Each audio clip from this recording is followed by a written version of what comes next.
Good evening, ladies and gentlemen, and welcome to the Nobody Asked Me Guy show. Listen, I'm your host, Melvin Lars, this evening. Now, guys, I have a confession before we even get started. We have this evening with us Mr. Ralph Calhoun of the Biedenharn Museum. He's going to talk to us about the museum and about Coca-Cola. You can probably see the bottles in the background, etc. And I am a Coca-Cola fan. I make no apologies for that. So if we have some Pepsi listeners, just enjoy the conversation. So this evening, ladies and gentlemen, allow us to introduce to you again Mr. Ralph Calhoun. Mr. Calhoun is going to be sharing with you briefly some of his background as we get ready to step into this broadcast. So, Mr. Ralph Calhoun, thank you so very much for joining us, sir. And if you will share just a little bit with our audience about who Ralph Calhoun is and what he likes and what some of his interests are, we'd appreciate it. Okay. Well, I'm currently live in West Monroe, Louisiana, which is just across the river from Monroe. And Monroe is where the Biedenharn Museum is. Been here for 21 years. It's a great place to be. We love it. Originally from North Carolina. I was born and raised in High Point, North Carolina. I've worked in museums in North Carolina, South Carolina, Virginia. And like I say, 21 years ago, literally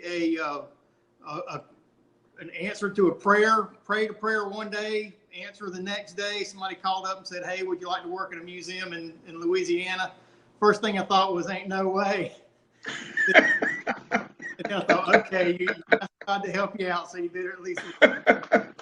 And like I say, been here 21 years. It's been very, very good for us. As far as education, I've got a bachelor's degree, double major from University of North Carolina, Greensboro, history and anthropology. And then my master's degree is from George Washington University, Washington, D.C., in museum studies, which in the mid-'80s, museum studies was really a weird major. You didn't meet more than a handful of people anywhere that had ever even heard of it, much less had the degree. But it's served me very, very well. Almost 40 some odd years I've been in museums. All I've ever really done in my adult life has been working in museums. All right. Yeah. So it was fantastic, Mr. Calhoun. Well, listen, let's just dive right in. And talk a little bit about Biedenharn and just let's rock and roll. Okay. Well, the Biedenharn Museum and Gardens was started by a lady named Emmylou Biedenharn. And so we're going to divert from Coke for just a few minutes, I guess. Emmylou had a musical career in Europe in the 1930s. Comes back to the United States in 1939, partly to take care of her father, Joe Biedenharn. We'll focus on Joe a little bit more in a few minutes. So I think she came home to take care of him because his wife had passed away.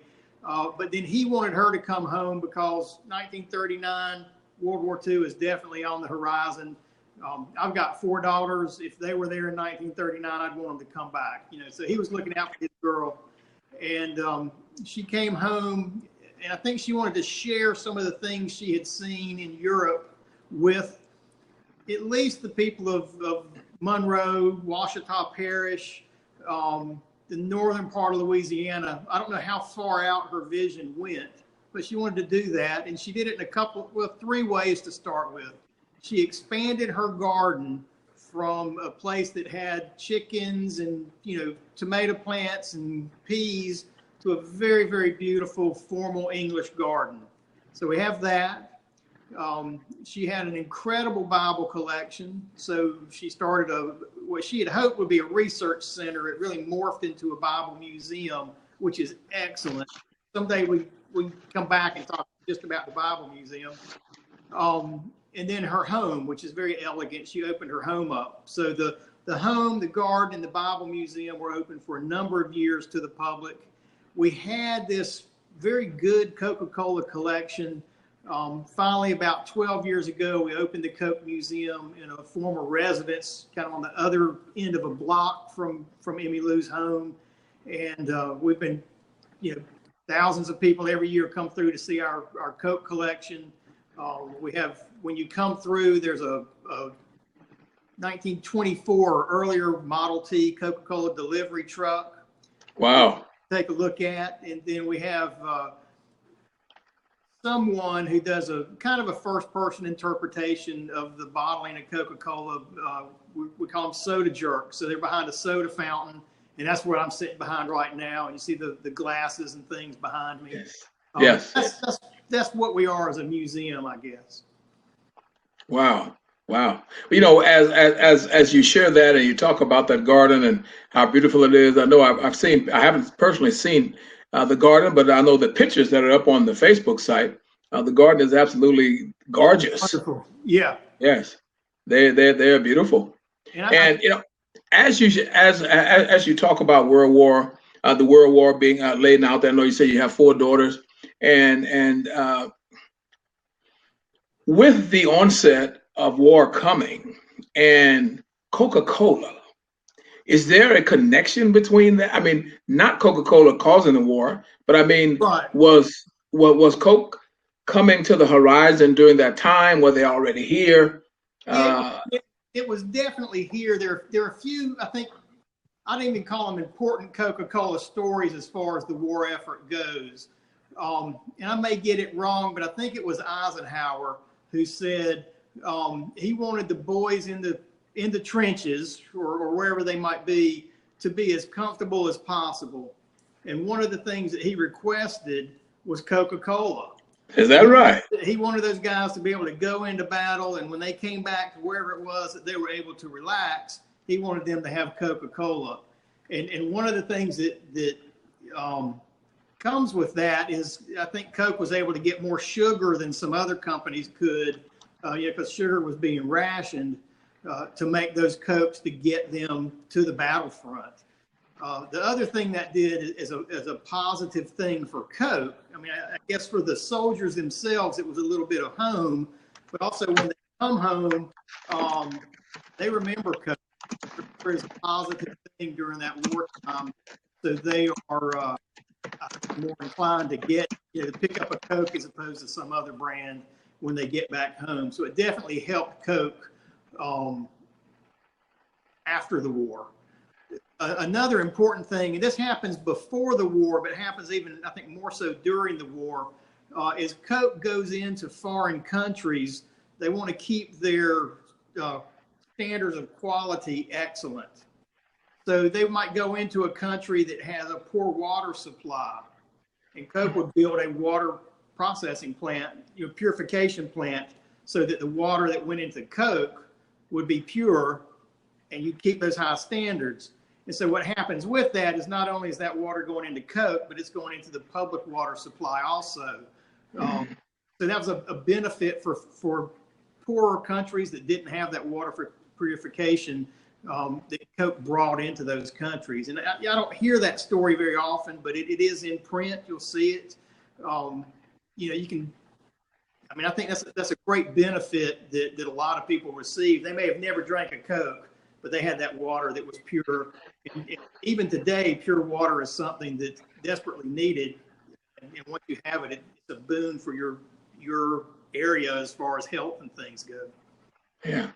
Wow, now I heard you very clearly say that it's in print. I'd never heard that story, and that's a very fascinating story because, as we know, products have to have a selling point, right? And many times when we don't know the historical value, then even though we might enjoy the palate, it may please the palate, but we may have a propensity to lean toward that product even more. Knowing about such rich history. Right, yeah. Yes, most certainly. So I think those are probably my World War II stories as far as goes. I know that I've seen pictures of them, again, in books. We do not have one of these in our exhibits, but they would sometimes use Coke bottles as insulators on utility poles. I think in the Pacific especially, when they were trying to string electricity across an island, they didn't have those glass insulators. So they would stick a Coke bottle upside down and wrap the wire from it and then go on to the next pole. So it works that way. Wow. Well, listen, I know that there are plenty of bottles in the background, and I know you have some there with you. Would you like to kind of give us a little history on the bottles and in whatever order that you feel necessary? So one of the things we do when folks come in is I call it the evolution of the Coke bottle. And we start out with Mr. Joe. So Joe Biedenharn is the first person to bottle Coca-Cola. And somebody may end up with a question about that, and we can explain some, but Joe's the first person to bottle Coca-Cola, and he does that in Vicksburg, Mississippi in 1894. And so prior to 1894, you can see this. You see that pretty well? Okay. Yes. Yes, we see it very clearly. Glass. You'd have to come into town. You'd order a Coke. They'd pour it out of a, almost like one of those beer things. You pull the handle, the Coke comes out, and you get your Coke. And you get it in that little glass. If I'm the proprietor of that soda fountain, I'm not going to let you take my glass home. So you're going to have to drink that here inside. Okay. And there was a 4th of July party. Joe had contracted with somebody to have lemon soda, or lemonade actually, at the party. And the person that was supposed to do that fell through. So Joe made lemonade and gave it to the people. And within, I guess, about 90 days, Joe had gone and purchased bottling equipment because he figured if somebody else can't do the bottling for me, I'm going to do it myself. And so he began to bottle lemon soda, grape soda, sarsaparilla, root beer, things like that. He was serving Coke in his soda fountain, but it was about 2 years after he got the bottling equipment before he figured out to get Coke in the bottle and keep the fizz there and everything. So again, 1894, and the first bottle that he used was something called a Hutchinson bottle. So this is a Hutchinson bottle. You can kind of see the neck here. A Hutchinson bottle, okay. Yeah. So I've got a few. This is an older one. You actually may see it, or a dirtier one because it's clean. Okay. Wow. So the top of this bottle had a metal, kind of a spring. Okay. You see that there? So this yes, right. Metal, hold a rubber gasket in the bottle, and then the carbonation would kind of lift up too and hold that in. To open the bottle. Interesting. To open the bottle, you didn't pull on the ring, you pushed on it, and it would fall into the bottle, will make a popping noise, and that's where we get the term soda pop from. Now, as good Southerners, we don't really say soda pop very often. We think it what it says on the label, or that's how we order it, I guess. But that popping noise is where soda pop came from. And so again, that's about 1894. In 1900, Coke came out and said, hey, we want you to use there's a better bottle out. It's a straight-sided bottle. So it really looks like bottles we think of today. And it had the crown cap, which is that metal cap that kind of crimps on the top. At that time, depending on how old folks are, they may remember, but at that time it had cork on the side.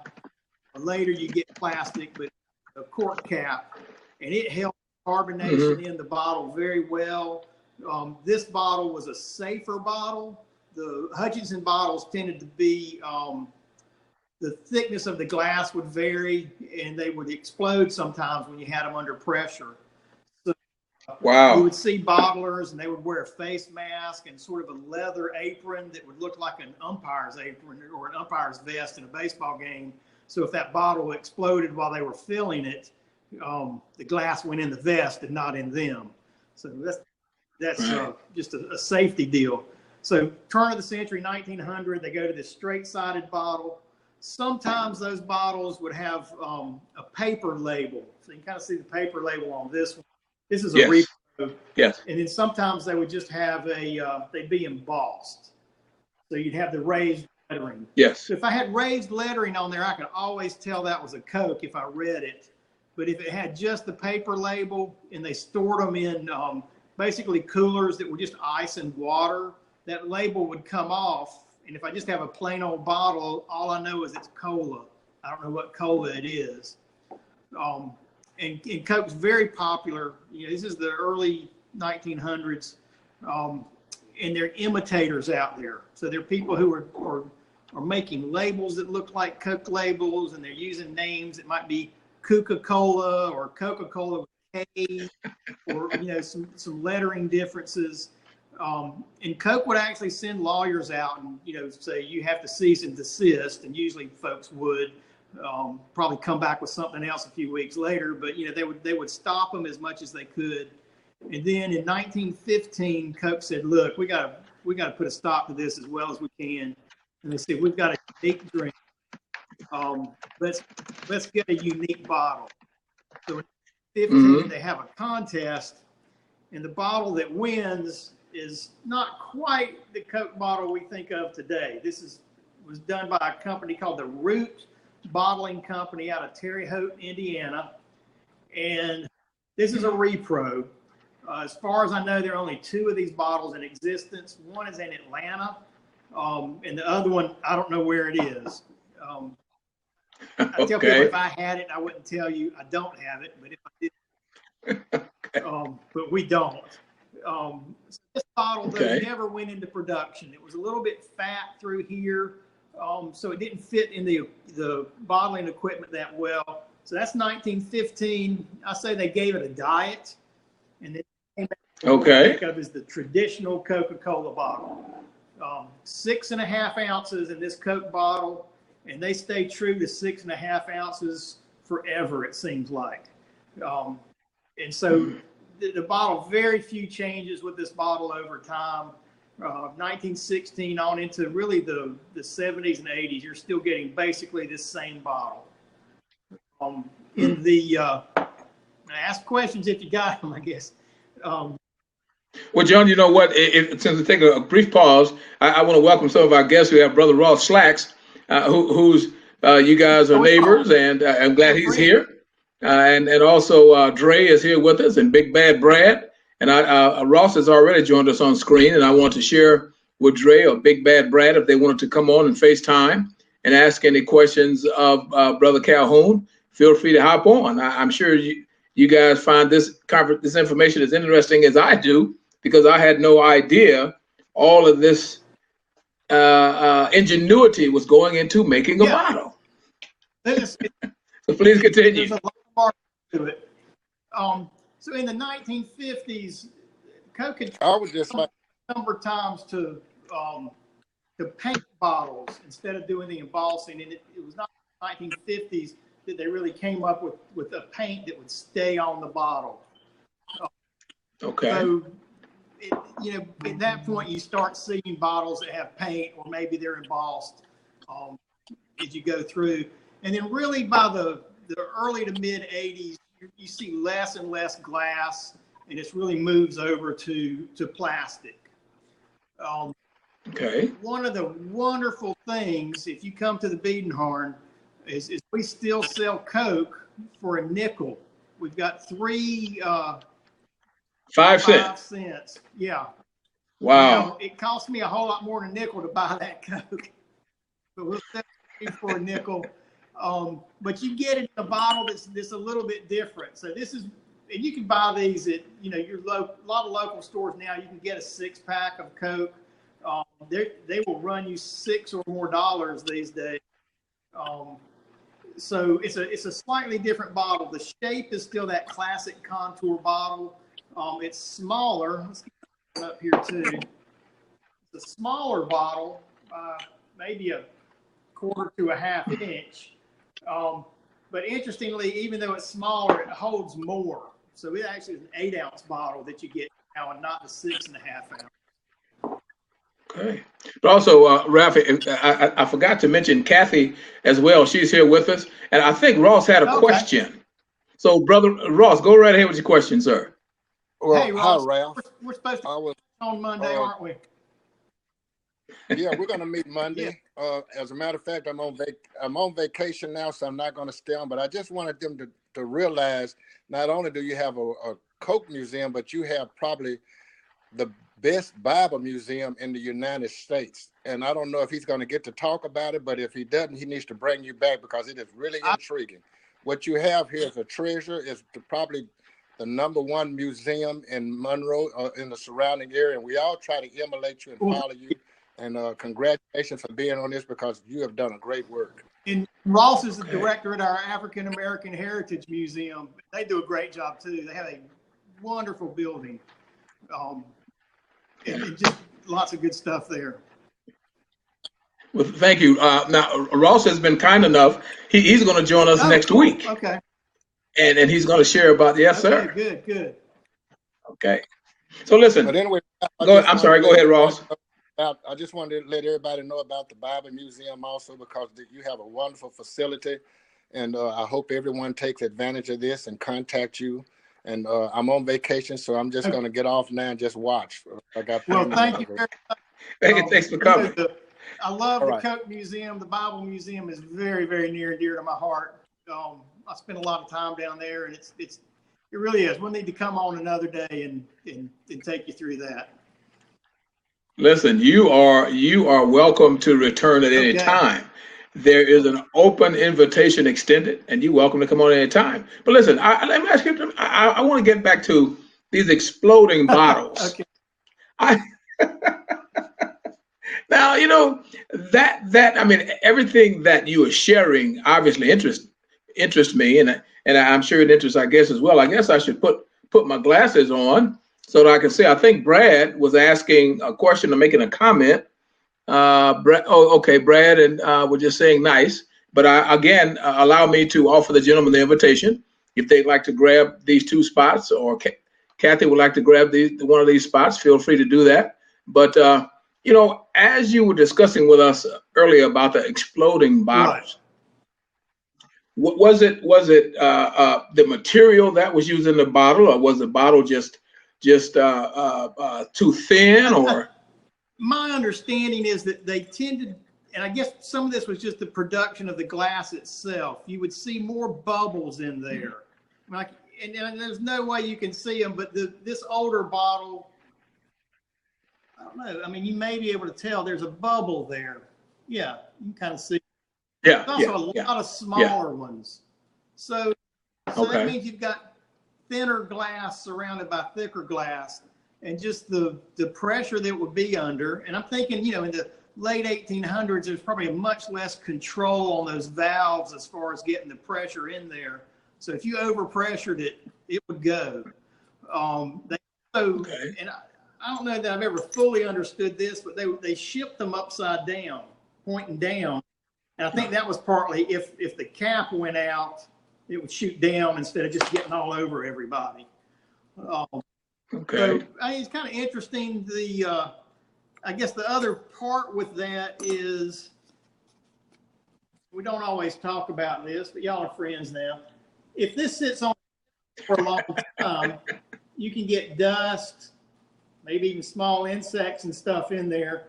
So when you open your Coke, you might get a little mineral in there that you wouldn't get normally. When we say that to like a group of school kids now, it grosses them out. But if you think about it, you're looking at 125 years ago, the sanitation was a whole lot different, and quality control was a whole lot different. So that wasn't something that was going to bother people that much. But this bottle, gave you the opportunity. I'm a farmer. I can come into town. I can get some and take them back with me and have them at the house. It just, I'm going to use the word explodes, but the bottle of Coke is just a really big deal.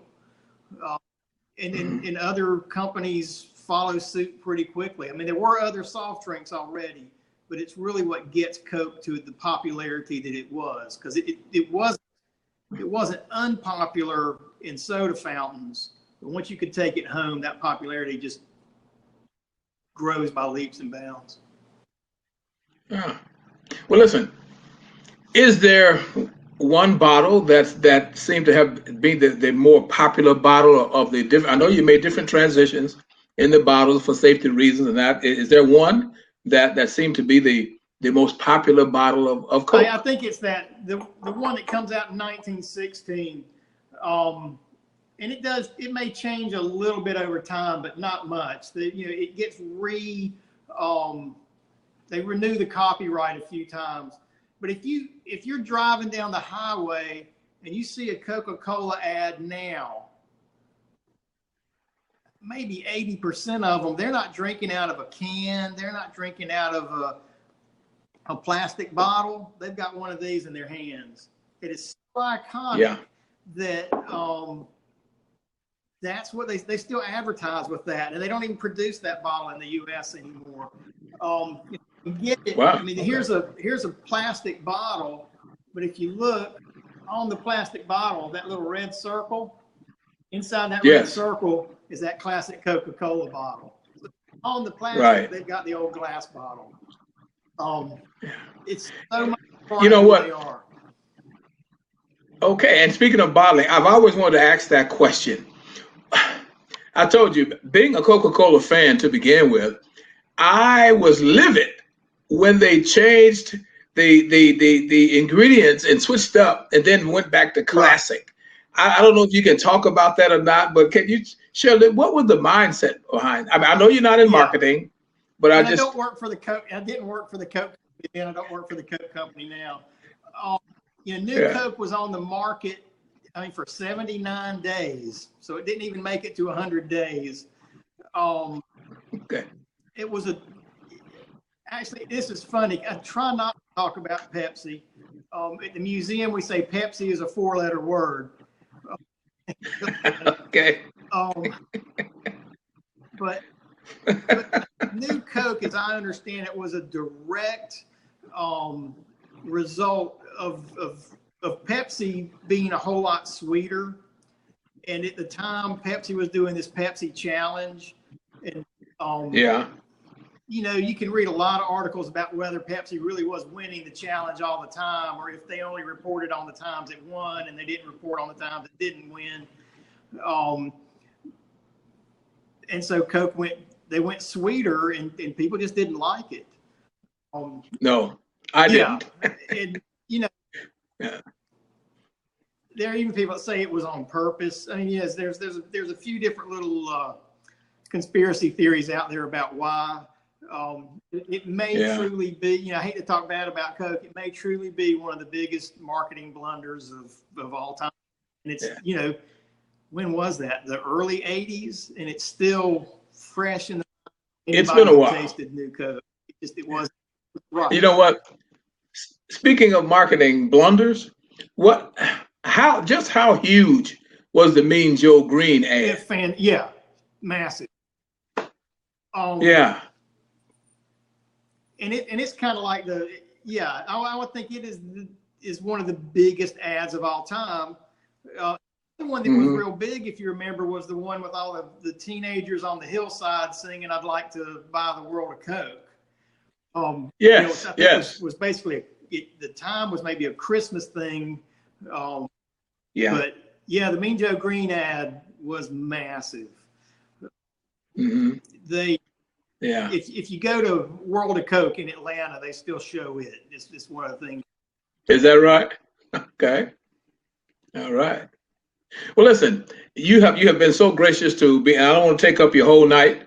But anything you'd like to share with us, closing about the bottle, and then we'd like to find out how our audience can get in contact with you, and also we certainly want you to return to talk to us about the Bible Museum and even a little bit more about Coke.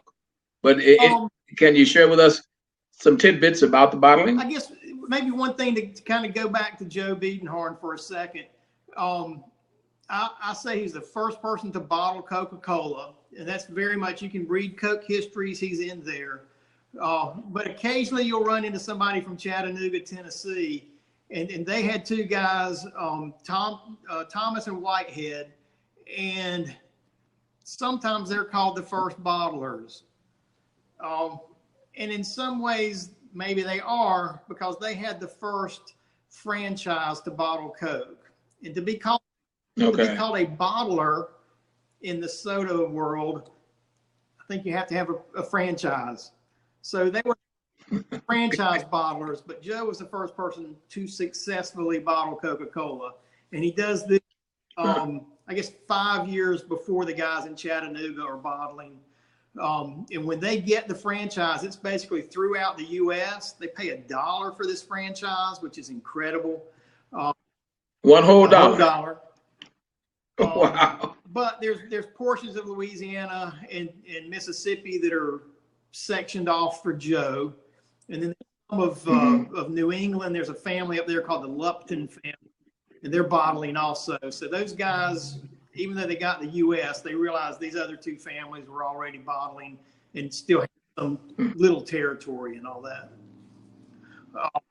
Okay. I appreciate you having me on. If somebody had a question they didn't ask and they want to ask a question, my email is very easy. It's director@bmuseum, just the letter B, museum.org. We went with that because Biedenharn is a hard word to spell for some folks. So we just went B Museum, and you can get me that way. All right. Well, fantastic, Ralph. Listen, it has indeed been a pleasure, and please allow me to repeat one last time, is that we certainly want to have you back to talk with us more about Coca and definitely about the Bible Museum. And I just we want to thank you again for being here. We thank our guests, Dre and Kathy and Big Bad Brad, and these are just the guests that we can see. Now on the other monitor, we can see a lot of other, but they're not asking questions. But I do want to say to our audience is that it's always a pleasure having you here, and you can contact me at www.dyingonmyfeet.com.